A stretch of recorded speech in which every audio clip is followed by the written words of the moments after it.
Salut tout le monde, donc aujourd'hui on se retrouve pour une nouvelle vidéo. Donc c'est une vidéo où je vais vous présenter 4 livres, même si à la base je vous en présentais que 2.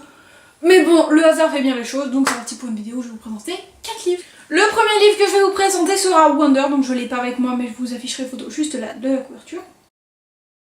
Ensuite ce sera L'été de maîtresse des filles, puis La voleuse de livres, et enfin Sauvage. Wonder il a été écrit par R.J. Palacio. Il me semble que c'est un pseudo. Et c'est l'histoire de Auguste Pullman. Auguste, il a une déformation faciale depuis qu'il est né, depuis qu'il est tout petit. Et par conséquent, il n'est jamais allé à l'école. Et cette année, ses parents ils décident de l'envoyer au collège parce que tout le monde est nouveau un peu au collège, qu'ils se connaissent pas tous, donc il se fondra un peu plus dans la masse. Donc, quand j'ai lu le résumé, je me suis dit, mais qu'est-ce qui est passé par la tête des parents? Parce que je crois que envoyer son gamin au collège alors que il est pas très beau physiquement, je ne crois pas que ce soit la meilleure idée du siècle. Voilà, je me suis dit, ils vont où? Je me suis dit, ça va être un truc sur le harcèlement, ça va être genre hyper noir comme livre. Et ben vous savez quoi? Pas du tout. C'est un livre hyper joyeux, c'est un livre hyper positif. On a l'impression que la vie est tellement rose, c'est le livre qu'on a très envie d'aller dans ce monde, d'aller parler à Auguste, d'aller parler à sa sœur, d'aller parler à tous les personnages qui sont dans le livre et auxquels on a la vision. C'est très sympa comme livre, c'est vraiment un livre vraiment positif, qui vous redonnera la pêche et la patate parce que c'est vraiment un livre où on sort, on est juste... on est super content en fait. Et ça c'est vraiment un livre génial, donc pour moi ce livre il manquait un peu de réalisme, j'aurais préféré... Il y a une ou deux scènes je pense où j'aurais mis d'autres trucs, mais je vois pas trop non plus. Il manque un peu de réalisme mais c'est un livre très positif et j'ai commencé l'année avec lui, donc ça m'a donné hyper envie de lire le prochain livre que j'allais lire, donc ça c'était super génial pour commencer l'année. Je viens de parler beaucoup trop vite, c'est pas grave. L'été de maîtresse des filles qui a été écrit par Morgan Matson.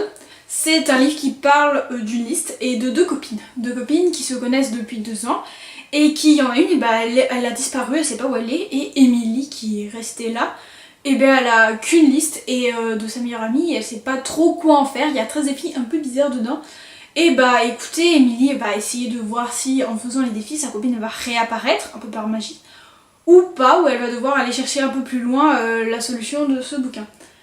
Le thème des défis de la liste, honnêtement moi j'ai vraiment adhéré à ce concept, genre faire des défis un peu chelous et à chaque fois ça entraîne un autre défi, ça c'était vraiment hyper génial, j'ai trouvé ça vraiment très bon, c'était une bonne idée, un bon concept, donc voilà, je félicite l'auteur pour cette génialissime idée.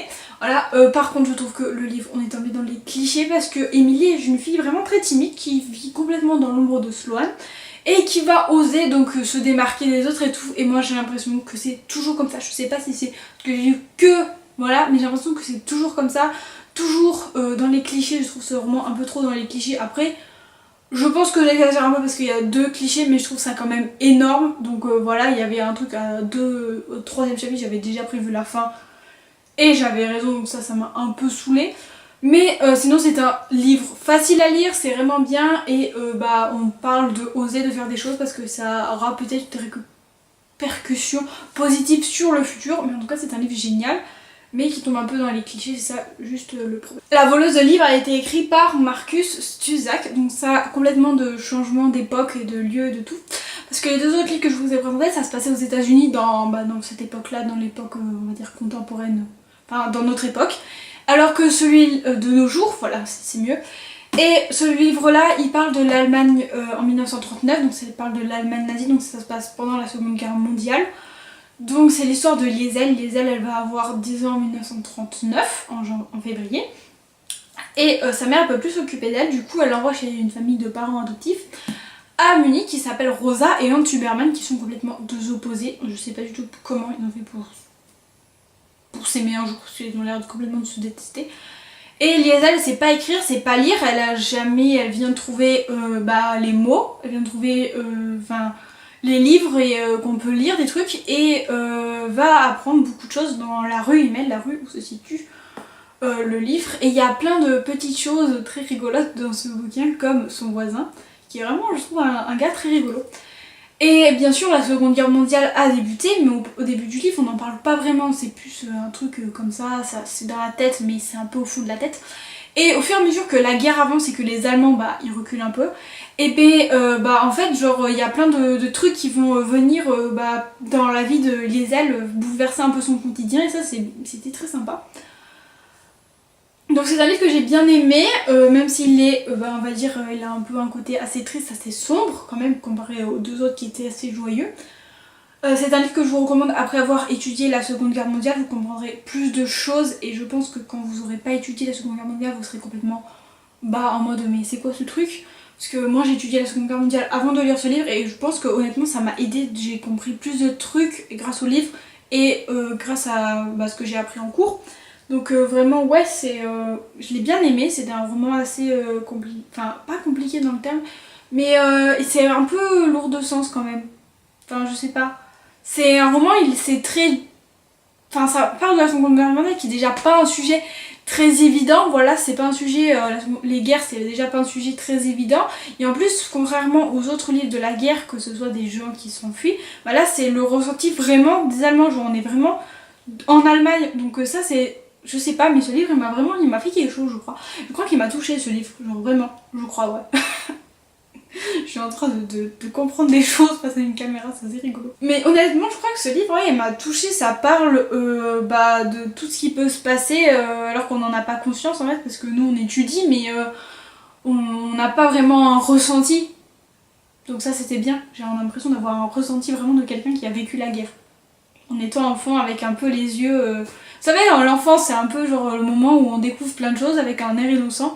Et là elle passe de l'enfance à l'adolescence, donc ça c'est encore mieux. On continue dans les romans historiques avec Sauvage de Nathalie Bernard, qui est un livre vraiment très difficile, je tiens à vous prévenir tout de suite. Moi je le déconseille aux gens qui ont en dessous de 15 ans.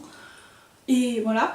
Ça se passe avant les années 1990 au Canada, c'était à cette époque-là où il y avait des pensionnats pour en gros civiliser les Indiens, on va dire ça comme ça.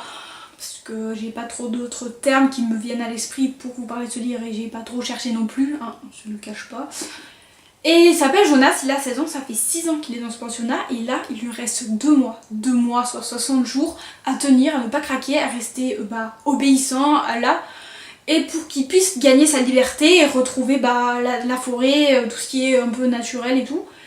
Et Jonas, c'est ce qui va tenir 2 mois en plus dans ce pensionnat, sachant qu'il y a déjà passé 6 ans.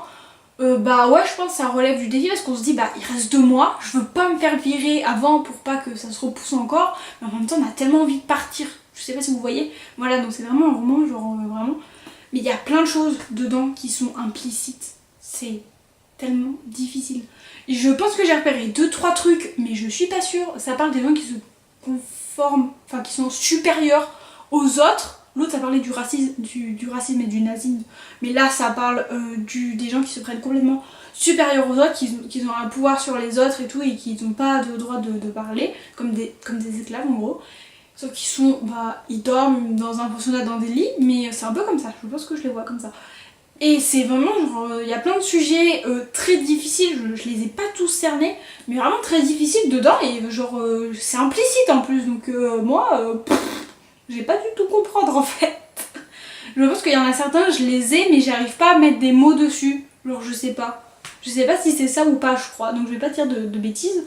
C'est pour ça, mais c'est un roman d'apparence, il a l'air complètement jeunesse, voilà, il est dans un pensionnat, il doit sortir, mais en fait il y a plein de termes, enfin de trucs, il y a la chasse, il y a plein de trucs comme ça, et c'est vraiment genre un livre, c'est compliqué quoi, genre... Soit moi j'ai l'impression d'en avoir ressenti un terme mais d'avoir pas tout compris non plus. Donc peut-être qu'un jour je le relirai plus tard et j'aurai peut-être tout compris. Enfin je sais pas ce qu'on fait, je sais pas trop.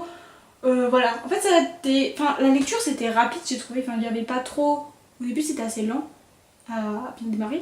Mais à la fin on était assez comme ça, c'est ouh là là. Et j'arrive pas à parler. Et genre c'est vraiment un truc de malade et voilà. C'est vraiment un livre, je trouve. C'est très difficile, mais en même temps, c'est très simple. Je crois que je me suis perdue moi-même. J'espère que cette vidéo vous aura plu et vous aura envie de lire, même s'il y avait 2 romans assez compliqués qui abordaient beaucoup des sujets un peu complexes. Mais j'espère que vous aurez envie de lire. Je vous conseille Wonder, voilà. Parce que c'est un livre très positif et j'ai beaucoup aimé. Je crois que je vais pas y arriver. Donc on se retrouve dans 2 semaines.